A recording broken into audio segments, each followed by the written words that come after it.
All right. That is my mistake. Sorry, everybody. The mics were muted. You missed our whole intro, but that's okay. My fault. We are going in round 4. This is the last round of Swift. These are your number 1 and number 2 ranked players, both of them at 3-0. YurickYu on the Warp deck, Praxis Warp, and Brody on the Shift deck. What do you think about this one, Sonny? And so both players have a bit of a slower strategy and don't have a ton going on early. So that means that both players are probably going to be able to enact their game plan, which should be a lot of fun to watch.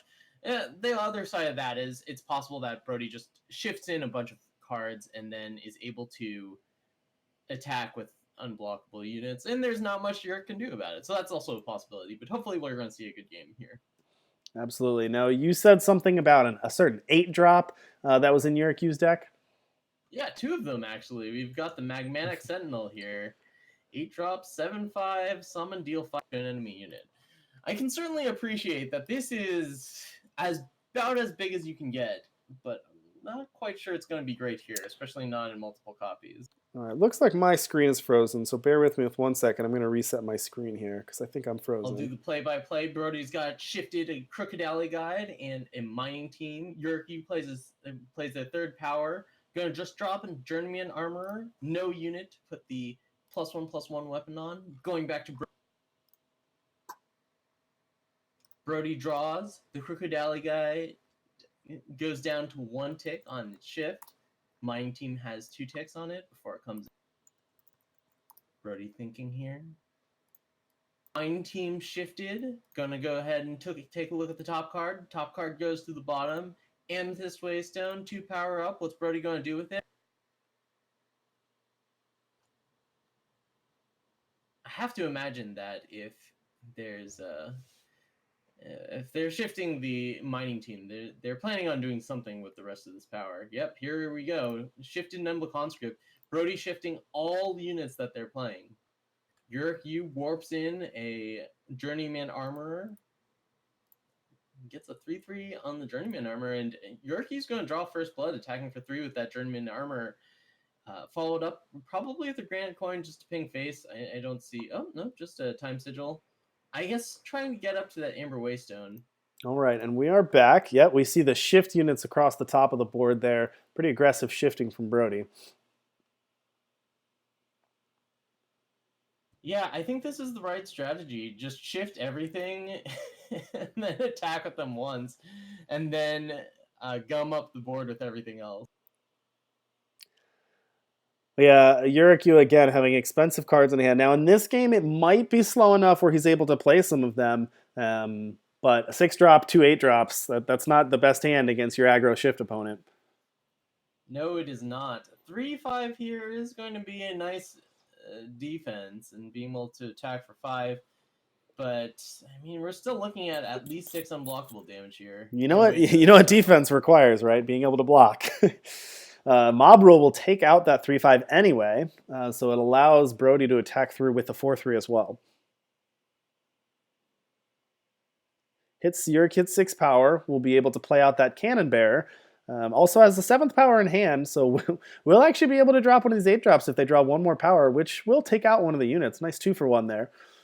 There was a pause for Brody, and that means Torch or Mob Rule. And if it's Mob Rule, that's disastrous. Taking down the... No, it's just a Torch. Luckily for Yurick, that's just a Torch. If that was a Mob Rule, take down the Cannon Bearer, that would be pretty brutal, but... and there we go. There's the Mob Rule off the top. What a draw for Brody. That's gonna imagine that's a winning play for Brody. That's gonna have to put Yurick too far behind. You've got 2 unblockable damage coming in for sure.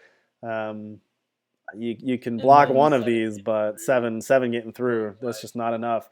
So Brody's gonna take game 1. What do you think of that?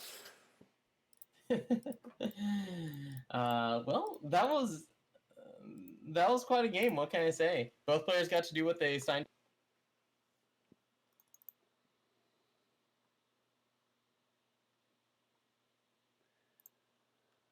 So we've now seen Brody's take on the shift deck do pretty well. It's been pretty quick out of the gates. I think the time has made a big difference there. And honestly, Mob Rule has actually been a pretty effective card as well. Mob Rule, one of the probably better removal spells. Yeah, it probably is, especially if people are playing cards like Corrupted Behemoth. No one's playing Corrupted Behemoth today, but cards like Archive Curator, Awakens, and a lot of these common time cards don't have a ton of attack, but have a lot of health, and Mob Rule takes care of them and does a good job of it. It does, absolutely. And it punishes if you're playing Bear Arms, as we've seen. All right, Yurik goes first again. Has a hand with a lot of 5 drops. I just don't feel like this is going to stop most shift hands. Yeah. It seems like Yurick's deck has inevitability. If it's able to survive the early turns, get down, get to some of its 5 drops or 6 drops, then it can probably run away with the game from there. But the real question is, can you survive the early turns?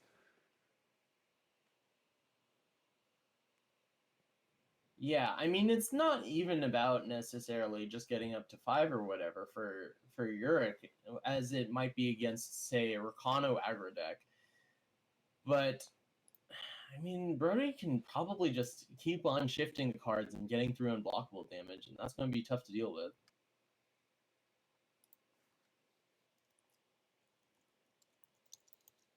Yurik with a free Blink Wolf, got to be happy about that one. Probably, I think you probably just chump block this 3/3. Well, yeah, I mean, on the next turn, you're going to have a 1/4 down, so you're going to be able to block it.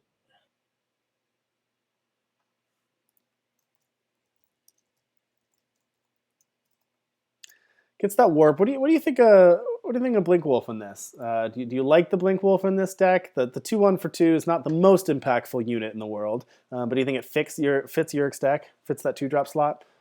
Yeah, absolutely. I think that when you're playing a warp deck, you just want to have as many warp cards as you can. A lot of your cards are going to look really mediocre, like Blink Wolf, but when you're getting a Blink Wolf for 2 power and no cards in hand, it ends up being good enough. Yeah. And just as you said it, Journeyman Armor right off the top. Actually, timing works pretty well there. Drop that 3-drop right off the top of your deck and turn the Blink Wolf into a 3/2. Stone Scar Outfitter here, though, for Brody. We've seen that card be very good today. It has been very good, especially with the shift so you can't torch it. Just kind of a semi-permanent buff to your units. It's going to last a while until this comes unshifted.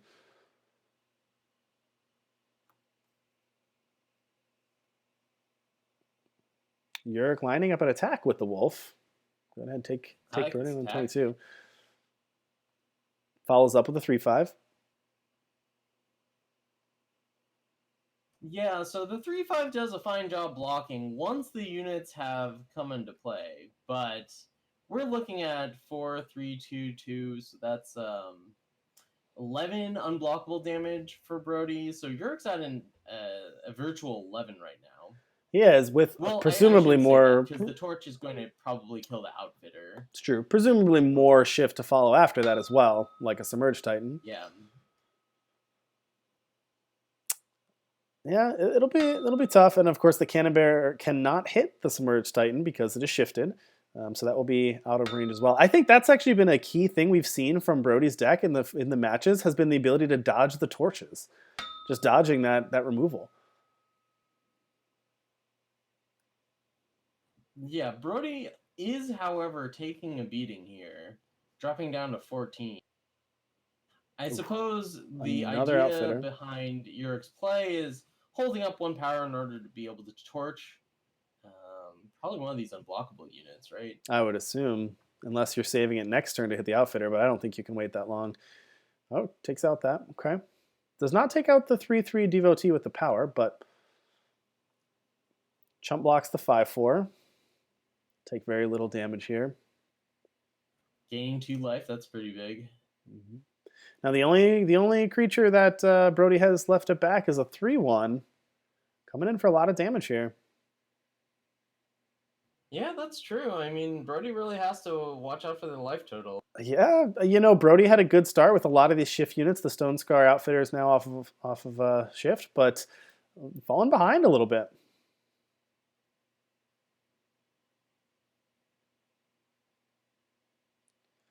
Attacking, of course, with the unblocked Outfitter, as well as the 5/4 Reckless that has to attack.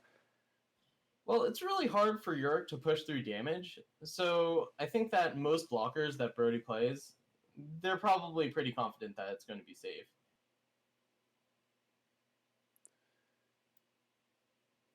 Like on this board, Yurick can only block for, or sorry, Yurick can only attack. Well, there's a Conflagrate. I say that, and there's a Conflagrate. Yeah, that's going to be a good draw here. Good draw in Conflagrate. Cannot amplify it yet, but still good to get rid of one blocker. I think you have to take care of the Stone Scar Outfitter. It's just way too good on this board. I think like attacking with the 3/5 here and then using the Conflagrate is pretty good. I know that it's really tempting to be able to amplify the Conflagrate, but I mean, ooh, not even attacking first. Do you double block if you're Brody on the 3/5? Yeah, I probably do. Does not go for that play. Hits Brody down to 7. Brody now has an unblockable Submerged Titan, which is right now 5 power. Could get higher if he plays more units. There's another Submerged Titan. Knocks it up to 6.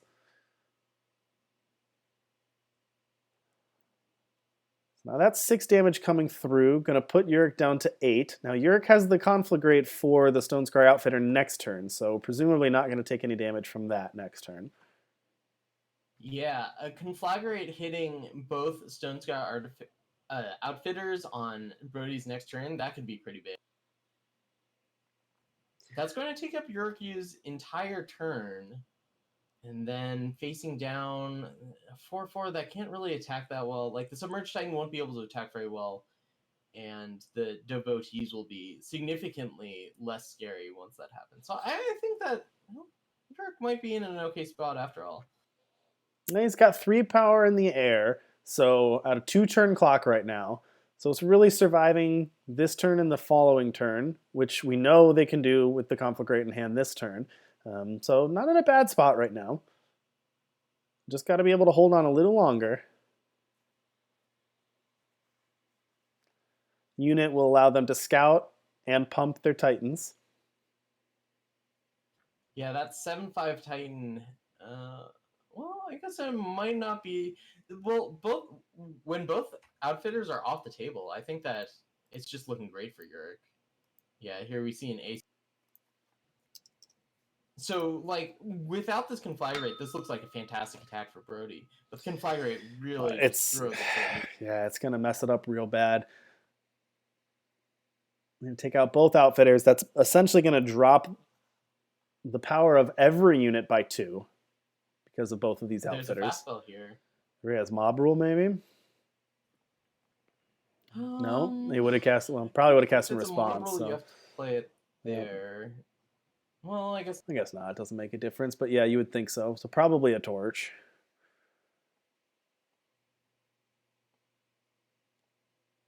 There's the torch. Get rid of the 2/2. It's going to put Yurick down to 7.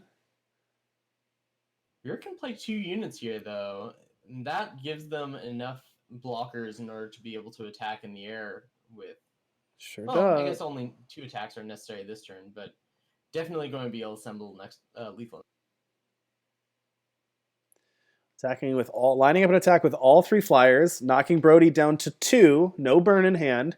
Yurick's at 7, so this is a tight race here. I don't know what Brody can draw in order to win this. Yeah, Brody's going to have to remove both blocks. That's not a good start. Gonna have to kill Yurick this turn or remove 2 flyers, which with 4 power is not going to be likely. Or gain 2 life, which doesn't seem possible either. True. Keeps whatever it is on top, pumps the Titans, shifts, warps another mining team, which again, you're searching for answers, but with 2 power, there's not going to be a way to get out of this. Doesn't look like for Brody.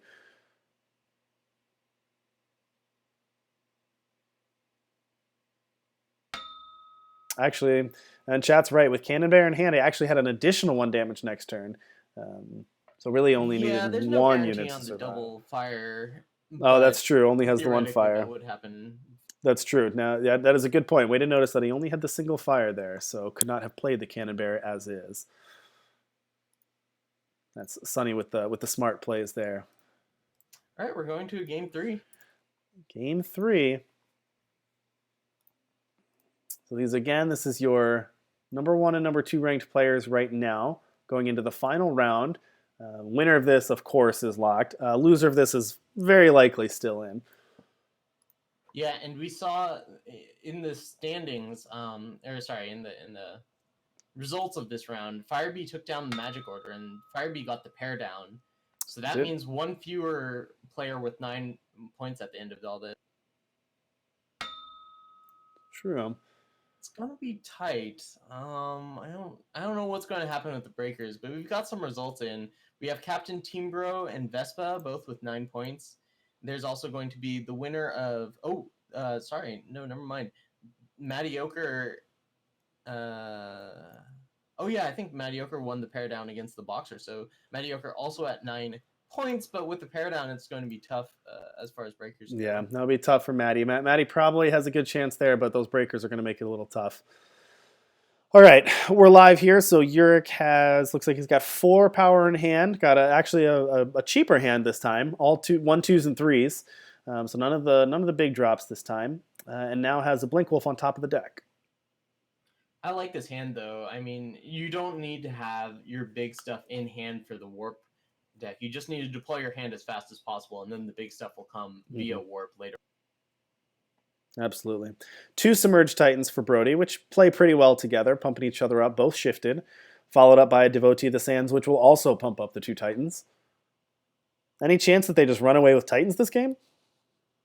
That's certainly a possibility. I mean, Brody only has 2 more cards in hand, so they have to be good ones. But that's definitely a way for Brody to run away. Mm-hmm. Does have a Cloak of Moments in hand as well, so we'll pump those up when they emerge. And the 3rd Submerged Titan, I think Brody's got a plan here. Whether it works or not is yet to be seen, but it's got a plan. Yeah, you also have to keep in mind that Brody's not going to have many blockers, or is not going to be able to block. It's not like Yurick's attacking for a ton, but every attack is getting through for the time. It is. That is the one disadvantage of shifting all your units. There's no blockers on the backswing. Oh, there's a nice mob rule to take down the 3/5. Not that 3/5 was doing much on defense against the unblockables, but it's going to save you some damage there. Again, with this Cloak of Moments, the torches are going to be pretty much dead against these units. Not going to be able to hit any of these units when they emerge. Yeah, I mean, that's one of the themes we've been seeing today is Cloak of Moments taking a shift unit and bringing it out of torch. Aractodon playing and is going to pump up all the Submerged Titans again. So YurickYu's still at 20, but you've got a lot of unblockable damage coming through here. So it might end up being a race. YurickYu's going to have to try to get more damage in than they're taking unblockable. Yeah, I mean, even if like Brody can't finish YurickYu, like if we get into a stalemate, basically, I mean, Yurick's got lots of cards coming from the top of their deck, but Brody also just has huge stuff. Mm-hmm. And all Brody has to do is stall out the game in order to get shifted attacks through. And you can never forget about the late shift units, that if there is a board stall, it gets through board stalls, unblockable units. Exactly. YurickYu holding back here. Brody shifting a mining team, pumps up those Titans again. Yeah, do you attack with the 7/7 Titan here? Yeah, I think so. Probably just gets a jump block, but still get another unit out of there. Or going for the full block. All right. I like this team block from YurickYu. You have to get that off the table. If you're playing the warp deck, your resources are roughly infinite. You have to trade whenever possible. Oh, brutal Dark Return. YurickYu did not want to see that. It's going to be played or shifted? He just played normally, but that's what, 5 damage from the Titan, 3 from the Rock Titan. That's 8. That's 11 unblockable damage as is on board. Yeah, I don't think that Yurick has enough blockers. Like, Yurick can do a great job of just throwing out Grenadins and chump blocking, but with 2 huge units coming from Brody, I don't think that that's a viable plan here. I think we're just going to see Brody. Oof, and there's a Tremor Shocker, and that's got to be it. I can't see Yurick's any way out of this. Wow, what a game from the from the shift deck. And that'll put Brody's 3-color shift deck undefeated through the Swiss, going 4-0. Gotta be the number 1 seed going into the top 4 bracket.